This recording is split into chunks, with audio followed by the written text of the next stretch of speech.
Hello everyone, welcome to electrical tutor YouTube channel. आज वाले lecture में हम लोग यहाँ पे बात करने वाले हैं रेजिस्टेंस के बारे में।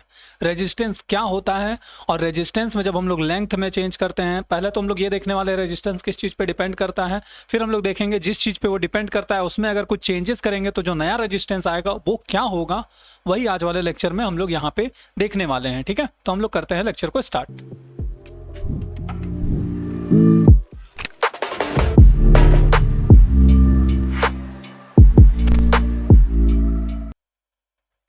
तो हम लोग को पता होता है कि रेजिस्टेंस क्या होता है। तो resistance R is equals to क्या होता है, फॉर्मूला बहुत फेमस सा फॉर्मूला है, rho L by capital A. अब यहाँ पे ये रो क्या है, ये एल, ये जो लिखा हुआ है ये रो बोलते हैं इसको। ठीक है, ये एल है, ये ए है। तो एल और ए तो हम लोग को समझ में आ रहा है। एल क्या है तो लेंथ ऑफ वायर, ए क्या है तो क्रॉस सेक्शनल एरिया, जो ऐसा गोल वाला होता है ना। जैसे देखो ये जो हमारा है इस टाइप से अगर रेजिस्टेंस होगा तो ये इसका एक्टिव लेंथ, ये हमारा लेंथ होता है। ठीक है, और ये जो एरिया है यहाँ पे जो हम बना रहे हैं ये इसका ए है, जिसको हम लोग क्या बोलते हैं, क्रॉस सेक्शन एरिया। तो और ये जो बच गया एक एलिमेंट रो, वो क्या है तो वो हमारा रेसिस्टिविटी ऑफ वायर है, या फिर उसी को हम लोग बोलते हैं स्पेसिफिक रेजिस्टेंस। तो वही चीज़ हम लोग यहाँ पे लिखने वाले हैं कि रो क्या होता है। तो रो हमारा होता है रेसिस्टिविटी,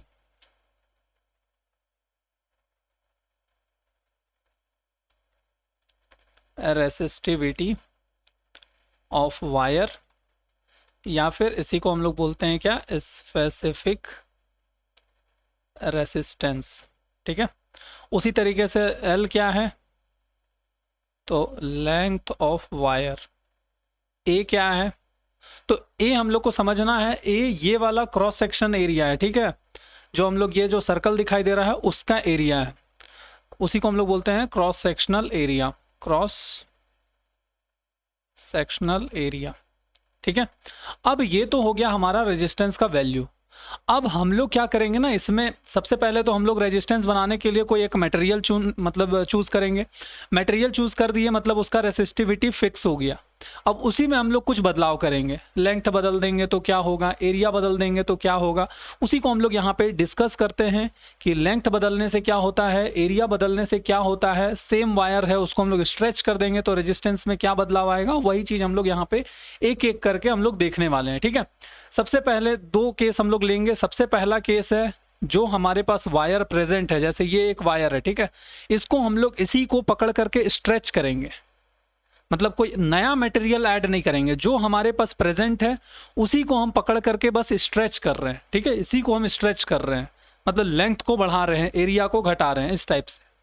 और दूसरा क्या केस आएगा, दूसरा केस आएगा ये हमारे पास एक है और दूसरा इसी टाइप का हम ला करके इसको जोड़ रहे हैं। ठीक है, कुछ है नहीं मेरे पास यहाँ, जैसे यहाँ पे बात करें ये एक वायर है हमारे पास और ये एक दूसरा वायर है, दोनों को हम जोड़ेंगे। लेंथ बढ़ गया ना, देख रहे हैं लेंथ बढ़ गया। तो वही चीज हम लोग यहाँ पे क्या कर रहे हैं, केस 2 में दूसरा अलग से मटेरियल, मतलब सेम कंपोजिशन का हो सकता है, अलग का भी हो सकता है, मतलब हम लोग दूसरा को ऐड कर रहे हैं। और पहला केस में क्या है, इसी को हम लोग स्ट्रेच करके लेंथ बढ़ा रहे हैं। ठीक है, तो वही चीज हम लोग यहाँ पे देखने वाले हैं रेजिस्टेंस में एक एक करके कि क्या चेंजेस आएगा, कैसा होगा। तो वही चीज हम लोग स्टार्ट करते हैं। जैसे हम लोग नेक्स्ट स्लाइड में बढ़े तो हम लोग सबसे पहला वायर जो है स्ट्रेच। ठीक है, वायर को क्या किया गया, खींचा गया। अब हम लोग यहाँ पे बात करेंगे क्या, तो हम लोग सबसे पहले यहाँ पे हम लोग को पता है R old is equals to rho L1 A1 था। मतलब रो जो है वो रेसिस्टिविटी है, L1 जो है लेंथ है पहले वाला, A1 जो है वो एरिया है पहले वाला। अब हम लोग को क्या पता है, यहाँ पे हम लोग वायर को स्ट्रेच कर दिए, मतलब लेंथ को हम लोग खींच करके लंबा कर रहे हैं ना। हम लोग L2 जो है उसको हम लोग कर दिए बढ़ा करके n टाइम्स ऑफ L1, मतलब जो हमारे पास L2 प्रेजेंट अब है वो n टाइम्स ऑफ L1 था। पहले जितना रेजिस्टेंस है उससे n टाइम्स हम लोग बढ़ा दिए। तो अब हम लोग बात करेंगे, यहाँ स्ट्रेच किए हैं ना, मतलब उसी मटेरियल को हम लोग खींचे हैं। जब हम लोग इसमें क्या हम लोग कुछ नया ऐड किए, नहीं किए, तो इसका जो वॉल्यूम है वो तो सेम रहेगा ना। तो हम लोग यहाँ पे बात करेंगे, जैसे देखो स्टूडेंट मिस्टेक कहाँ करेगा सबसे पहले वो हम बता दे रहे हैं, उसके बाद फिर हम इसको समझाएंगे। जैसे यहाँ पे कोई भी स्टूडेंट n टाइम्स बढ़ा है, केस 1 वायर स्ट्रेच हुआ है, यहाँ पे इसका भी पार्ट ए ले लेते हैं हम लोग। यहाँ पे पार्ट ए में हम लोग बात करते हैं wire length increased n times. Wire का जो लेंथ है उसको n टाइम्स बढ़ाया गया है, ठीक है। तो वही चीज़ यहाँ पे L2 is equals to N L1 लिख लिए। अगर कोई भी स्टूडेंट यहाँ पे थोड़ा सा ये जो वर्ड है वायर स्ट्रेच या फिर इस टाइप से जो क्वेश्चन में दिया रहेगा कि उसी को देख करके हम लोग को समझना है, अब वो अगर उस चीज़ को नहीं पढ़ा है तो वो डायरेक्टली क्या बोलेगा, सर आर ओल्ड जो है वो ऐसा था तो आर न्यू कैसा होगा, तो रो L2/A2। लेंथ 2 क्या हो गया, तो लेंथ 2 हमारा यहाँ पे तो रो रहेगा, लेंथ 2 क्या हो गया, तो एन L1 हो गया। तो वही चीज़ यहाँ पे एन L1 कर दिए, डिवाइडेड बाई एरिया में कुछ नहीं बोला है तो एरिया को सेम ले लेगा वो पहले जैसा। तो अब उसको वो यहाँ पे n times of R old, कहने का मतलब R new is equals to n times of R old, और ये हो जाएगा बिग मिस्टेक, ठीक है। कब ऐसा होगा, ऐसा तब होगा जब वायर स्ट्रेच नहीं हुआ है, वायर को बोला है एक्स्ट्रा मटेरियल से जोड़ा गया है, तब ये चीज़ करेक्ट है। बट अभी हम लोग किस चीज़ का बात कर रहे हैं, अभी हम लोग बात कर रहे हैं वायर स्ट्रेच हुआ है। अब स्ट्रेच अगर हुआ है तो हम लोग बात करेंगे यहाँ वॉल्यूम कांस्टेंट का। तो वो कैसे होगा, तो सबसे पहले हम लोग यहाँ देखेंगे क्या, volume is equals to constant. किसी भी चीज़ का ये एक सिलेंडर अगर हम लोग मान लेते हैं तो इसका लेंथ यहाँ से यहाँ तक है और इसका कुछ एरिया होगा। वॉल्यूम क्या होता है, volume is equals to area multiply with length. ये जो क्रॉस सेक्शनल एरिया है इसी में तो ये लेंथ को हम लोग मल्टीप्लाई करते हैं, वही तो हम लोग इंटीग्रेशन में देखते हैं ना। तो एरिया मल्टीप्लाई विथ लेंथ, हम लोग का क्या बोला है, ये जो वॉल्यूम है ये v है, ठीक है। वॉल्यूम हम लोग को क्या बोला है, ये हमारा कांस्टेंट है, मतलब वॉल्यूम चेंज नहीं हो रहा है, वॉल्यूम चेंज नहीं हो रहा है। बट हम लोग को क्या है, वायर को खींच दिया गया, लेंथ को हम लोग बढ़ा दिए, n टाइम्स ऑफ L1 कर दिए। बट हम लोग को कांस्टेंट क्या चाहिए, हम लोग को कांस्टेंट चाहिए A1 टाइम्स ऑफ L1, यही चाहिए ना, एरिया 1 और लेंथ 1। बट हम लोग लेंथ को बढ़ा दिए, मतलब L2 हमारा n L1 हो गया। तो यहाँ पे A1 के जगह में ऐसा क्या करेंगे कि ओवरऑल प्रोडक्ट जो है वो A1 L1 आएगा। तो उसके लिए हम लोग को सर A1 को डिवाइडेड बाई n करना होगा, तभी तो ये n और ये n कैंसिल होगा और A1 L1 आएगा वॉल्यूम चेंज करने के बाद। इसका मतलब अगर हम लोग को यहाँ पे बोल रहा है कि लेंथ को n टाइम्स बढ़ा दिया गया है, मतलब वायर अगर स्ट्रेच बोला है, मतलब वॉल्यूम अगर कांस्टेंट है, ये हम लोग को पता चल गया। तो हम लोग बोलेंगे अगर n टाइम्स ऑफ L1 हुआ है तो बाय डिफॉल्ट एरिया जो है रिड्यूस होगा n टाइम्स। इस चीज़ को हम लोग ध्यान रखेंगे। अब हम लोग का जो ये n L1 है ये क्या है, ये क्या चीज़ को रिप्रेजेंट कर रहा है, ये हमारा रिप्रेजेंट कर रहा है L2 को। ये हमारा क्या चीज़ को रिप्रेजेंट कर रहा है, A1/L। ये हमारा रिप्रेजेंट कर रहा है A2 को। अब हम लोग यहाँ पे फॉर्मूला डालेंगे, क्या होता है formula, R new is equals to rho L2/A2। अब हम लोग यहाँ से A2 का वैल्यू को वहाँ ले जाएंगे, यहाँ से मतलब L2 का वैल्यू को वहाँ ले जाएंगे, A2 का वैल्यू को वहाँ पे ले जाएंगे। तो हम लोग के पास आर न्यू का वैल्यू कितना आएगा, रो तो रो रहेगा, L2 के जगह में n L1 आ जाएगा, A2 के जगह में A1 डिवाइडेड बाई n आ जाएगा। कहने का मतलब क्या है ना, R new is equals to n square times of R old आएगा।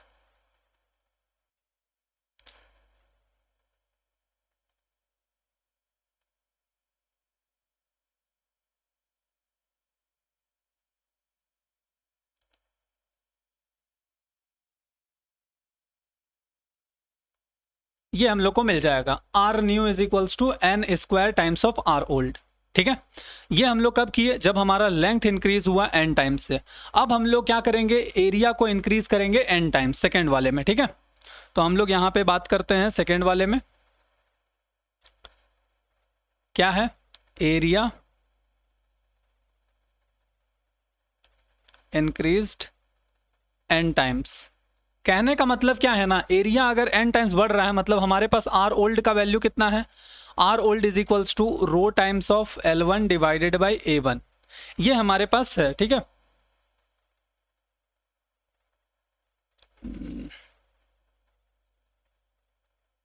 ये हमारे पास प्रेजेंट है आर ओल्ड का वैल्यू। हम लोग यहाँ पे एरिया को बढ़ा रहे हैं, मतलब A2 is equals to n times of A1 कर रहे हैं। अगर यहाँ पे स्ट्रेच बोला है, मतलब सेम वायर को अगर हम लोग मोटा कर दे रहे हैं, चिपका मतलब पिचका दे रहे हैं, तो हमारा लेंथ जो है वो बाय डिफ़ॉल्ट L1/n हो जाएगा। आई होप हम लोग को ये समझ आया होगा, क्योंकि हम लोग को जो वॉल्यूम चाहिए, volume is equals to A1 times of L1 is equals to A2 times of L2, यही होता है हमारा वॉल्यूम। ये A1 L1 के बराबर आना चाहिए। तो अगर A2 को हम लोग n टाइम्स ऑफ A1 कर रहे हैं, तो L2 को हम लोग बाय डिफ़ॉल्ट L1/n करेंगे। तो वही चीज़ यहाँ पे करेंगे। तो हमारा बोला तो है एरिया बढ़ रहा है, स्पेसिफाई कर रहा है कि एरिया बढ़ रहा है, लेकिन हम लोग का बाय डिफ़ॉल्ट जो है वो लेंथ घट रहा है, क्योंकि यही वॉल्यूम है ना। इसी को हम लोग ऐसा पिचका रहे हैं, इसी को हम लोग ऐसा कर रहे हैं, प्रेस कर रहे हैं, लेंथ इसका घटेगा, क्रॉस सेक्शन एरिया इसका बढ़ेगा। तो अब हम लोग यहाँ पे जब इसको पुट करेंगे, यहाँ पे आर न्यू के जगह में, आर न्यू का वैल्यू क्या हो जाएगा, R new is equals to rho times of L2 divided by A2, rho times of L2। L2 का वैल्यू कितना हो गया, L1 डिवाइडेड बाई n हो गया। तो L1 divided by n divided by area, area क्या हो गया, तो n times of A1, n times of A1 क्या आ गया हमारा। जब इसको हम लोग सॉल्व करेंगे तो यहाँ का n नीचे चला जाएगा, तो हम लोग यहाँ पे बोल सकते हैं R old divided by n square. कहने का मतलब क्या है, R new is equals to R old divided by n square हमारे पास आ गया। ठीक है, आई होप हम लोग यहाँ पे समझे होंगे। हम लोग हड़बड़ा के क्या करते हैं, अच्छा एरिया को घटाया है, एरिया को बढ़ाया है, चलो हम लोग यहाँ पे एरिया वाले में सिर्फ चेंज करेंगे, और यहाँ पे जो भी स्टूडेंट आर ओल्ड मतलब R new is equals to R old divided by n कर देंगे, उनका गलत हो जाएगा। अगर कोई स्टूडेंट यहाँ पे R new is equals to R old divided by n कर देंगे, तो ये हो जाएगा रॉन्ग। क्यों रॉन्ग हो जाएगा, क्योंकि हम लोग यहाँ पे वायर को स्ट्रेच कर रहे हैं, मतलब ये जो वायर है इसी को हम लोग प्रेस कर रहे हैं या स्ट्रेच कर रहे हैं, मतलब हमारा वॉल्यूम जो है वो कांस्टेंट है। अगर वॉल्यूम कांस्टेंट है तो हम लोग वैसा नहीं कर सकते हैं। अब हम लोग बात करेंगे सेकेंड केस का। सेकेंड केस में हम लोग क्या देखे थे, सेकेंड केस में हम लोग ये देखे थे कि हम लोग एक्स्ट्रा वायर को ऐड कर रहे हैं। ठीक है, ऑब्वियस सा बात है, सेम मटेरियल का होगा तभी हमारा ये जो रो लिख रहे हैं ये तभी कॉमन निकलेगा। तो हम लोग सेम वायर मतलब सेम मटेरियल का वायर को जो है हम लोग ऐड कर रहे हैं, एक्स्ट्रा जो हम लोग इसको ऐड कर रहे थे, इस टाइप से हम लोग इसको ऐड कर रहे हैं और लेंथ बढ़ा रहे हैं। तो जब हम लोग एक्स्ट्रा ऐड करके लेंथ बढ़ा रहे हैं, तो क्या एरिया का वहाँ पे कुछ बात कर रहे हैं हम लोग, नहीं बात कर रहे हैं। क्या वहाँ पे हम लोग वॉल्यूम कांस्टेंट बोल रहे हैं, नहीं, हम लोग तो एक्स्ट्रा ऐड कर रहे हैं ना, तो वॉल्यूम कांस्टेंट क्यों बोलेंगे। तो अब हम लोग सेकेंड केस का दो केस बनेगा, लेंथ को n टाइम्स बढ़ा दिया गया, एरिया को n टाइम्स बढ़ा दिया गया, उसी को हम लोग यहाँ पे हम बढ़ा दिया गया बता रहे हैं, बट इसको अगर घटा दिया गया पे बात करेंगे तो भी तो वही होगा ना। ठीक है, तो हम लोग यहाँ पे देखने वाले हैं अब इनडायरेक्टली वॉल्यूम जो है वो क्या होगा, वॉल्यूम कांस्टेंट नहीं होगा, volume not equals to constant, मतलब वॉल्यूम अब यहाँ पे कांस्टेंट नहीं है। अब हम लोग यहाँ पे दो केस बनेगा। सबसे पहला केस क्या है, लेंथ इंक्रीज्ड n टाइम्स। अब हम लोग यहाँ पे लेंथ अगर बढ़ रहा है बोल रहे हैं, तो हमारा आर ओल्ड का वैल्यू कितना है, R old is equals to rho times of L1 divided by A1। अब हम लोग यहाँ पे क्या किए हैं, लेंथ हमारा n टाइम्स बढ़ गया है।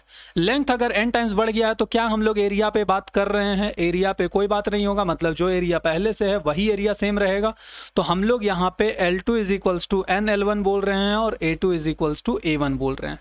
तो अगर वैसा होगा तो यहाँ पे हम लोग का R new is equals to क्या हो जाएगा, रो n L1 divided by A1, मतलब R new is equals to n times of R old हो जाएगा।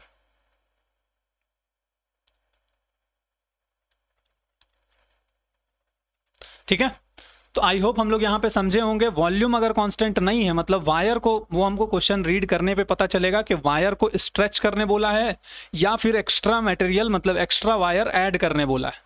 वो हम लोग समझने के बाद हम लोग इस चीज़ को डिसाइड करेंगे। अभी हम लोग कंक्लूजन पे भी आएंगे, सारा चीज़ को एक टेबल पे हम लोग रख देंगे जिससे कि हम लोग को पूरा क्लियर हो जाएगा। ठीक है, अब हम लोग यहाँ पे सेकेंड केस का बात करेंगे। सेकेंड केस क्या है, तो एरिया इंक्रीज्ड n टाइम्स। ठीक है। तो यहाँ पे हम लोग बात करेंगे आर ओल्ड क्या है, तो रो टाइम्स ऑफ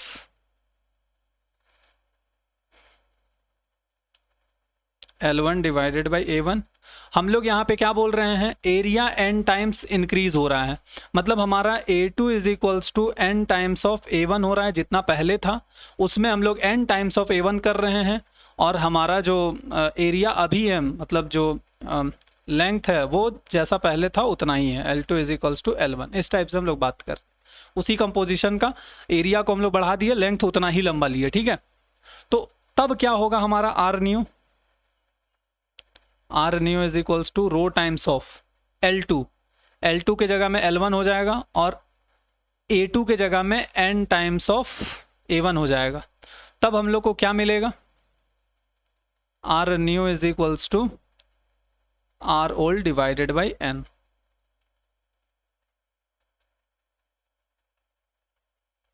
ठीक है, आई होप हम लोग यहाँ पे, ये क्या नहीं हुआ क्या,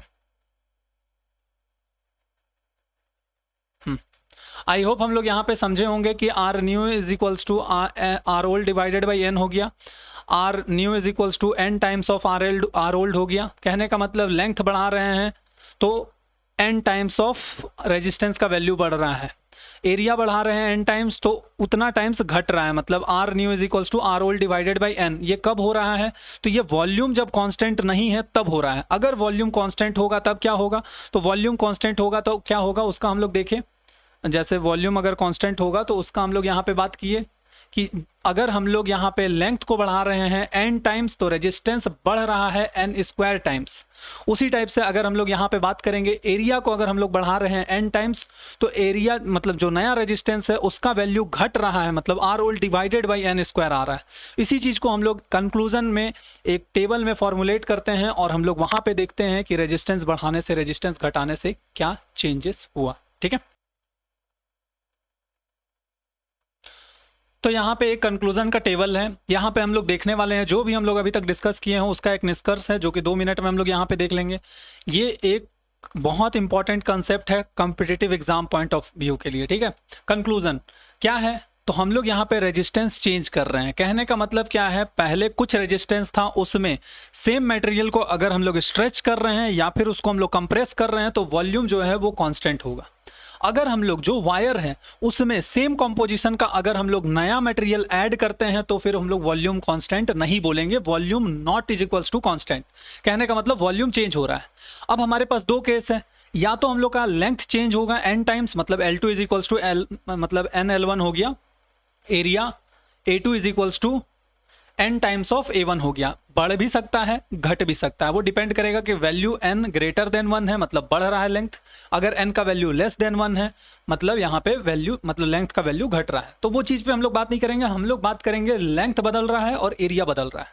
लेंथ अगर बदल रहा है तो L2 is equals to NL1 हो रहा है, ये हम लोग को बोला जाएगा क्वेश्चन में, लेकिन बाय डिफॉल्ट हम लोग यहाँ पे समझेंगे क्या, वॉल्यूम कांस्टेंट है, मतलब हमारा यहाँ पे क्या हो रहा है, वॉल्यूम कांस्टेंट है, मतलब हम लोग का यहाँ पे जो एरिया है, जो हमारा एरिया है वो by default A2 is equals to A1 divided by n हो रहा है।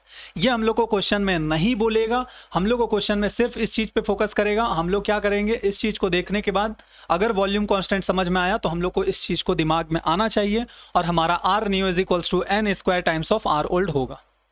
ठीक है, उसी टाइप से एरिया A2 जो है वो बदल करके n टाइम्स ऑफ A1 अगर हो गया है, A2 is equals to n times of A1 हो गया है, तो बाय डिफॉल्ट अगर हम लोग को एक बार समझ में आ गया कि ये volume is equals to constant वाला केस है, वायर को स्ट्रेच किया जा रहा है, अगर वो वाला केस है तब हम लोग यहाँ पे देखेंगे क्या, बाय डिफॉल्ट हम लोग यहाँ पे समझेंगे कि जो हमारा L2 है वो L1 डिवाइडेड बाई n है, ये हम लोग को बाय डिफॉल्ट समझना है। और हम लोग जब इसको पुट करेंगे R is equals to rho L by A में, R new is equals to हम लोग पाएंगे R old divided by n square. कहने का मतलब क्या है ना, वॉल्यूम कांस्टेंट आर मतलब volume constant R is equals to क्या होता है, R is equals to rho L by A। L ऊपर है A नीचे है, वॉल्यूम कांस्टेंट ध्यान से सुनेंगे, वॉल्यूम कांस्टेंट L ऊपर है, यहाँ पे देखेंगे L ऊपर है A नीचे है, वॉल्यूम कांस्टेंट अगर केस आएगा वॉल्यूम कांस्टेंट वाला तो R इज इक्वल्स टू अगर हम लोग को बोला है लेंथ n टाइम्स बढ़ रहा है मतलब ऊपर L है इसी के लिए n square times of R old होगा। उसी टाइप से अगर वॉल्यूम कांस्टेंट, एरिया अगर चेंज होगा n टाइम्स, मतलब तो एरिया नीचे है, इसी के लिए R new is equals to R old divided by n square होगा। कब? जब वॉल्यूम कांस्टेंट है। हमेशा ध्यान रखेंगे वॉल्यूम कांस्टेंट मतलब n स्क्वायर टर्म आएगा, वॉल्यूम कांस्टेंट नहीं है मतलब लेंथ अगर चेंज होगा तो n times of resistance change होगा। वही चीज़ यहाँ पे है। अगर यहाँ पे वॉल्यूम कांस्टेंट नहीं है मतलब एरिया पे कुछ बात नहीं किया है, एरिया पे कुछ बात नहीं किया है, तो हम लोग बोलेंगे A2 is equals to A1। ठीक है, तो वही चीज़ यहाँ पे A2 is equals to A1 हो जाएगा, यहाँ पे L2 is equals to L1 हो जाएगा, क्योंकि लेंथ का यहाँ पे कोई बात नहीं किया है। ठीक है, तो अब हम लोग यहाँ पे बात करेंगे R new is equals to n times, क्योंकि लेंथ बढ़ रहा है। r is equals to rho L by A होता है, L ऊपर है, इसी के लिए ये L n टाइम्स होगा, इसी के लिए R new is equals to n times of R old होगा। और यहाँ पे volume not is equals to constant में R new is equals to क्या हो जाएगा, n टाइम्स ऑफ A1 होगा, मतलब एरिया जो है वो नीचे है, एरिया नीचे है कहने का मतलब R new is equals to R old divided by n होगा। हम एक बार फिर से रिपीट करते रहे, वॉल्यूम कांस्टेंट मतलब n स्क्वायर ध्यान में रखेंगे, लेंथ अगर n टाइम्स बढ़ रहा है मतलब ऊपर वाला टर्म्स n स्क्वायर आएगा, आर एस मतलब R new is equals to n square times of R old होगा। अगर एरिया n टाइम्स होगा तो नीचे में n स्क्वायर आएगा, R new is equals to R old divided by n square. उसी टाइप से यहाँ पे वॉल्यूम अगर चेंज हो रहा है मतलब एक्स्ट्रा मटेरियल हम लोग ऐड कर रहे हैं, तो R new is equals to, अगर लेंथ n टाइम्स हो रहा है तो n times of R old, अगर एरिया n टाइम्स हो रहा है तो एरिया नीचे होता है, इसी के लिए R new is equals to R old divided by n। तो ये था हम लोग का आज वाले वीडियो में। आई होप हम लोग को समझ में आया होगा। अगर वीडियो अच्छा लगा होगा तो वीडियो को लाइक कर देंगे, चैनल को सब्सक्राइब कर देंगे। हम लोग मिलते हैं अगले लेक्चर में, तब तक के लिए bye bye, thank you very much, जय हिंद।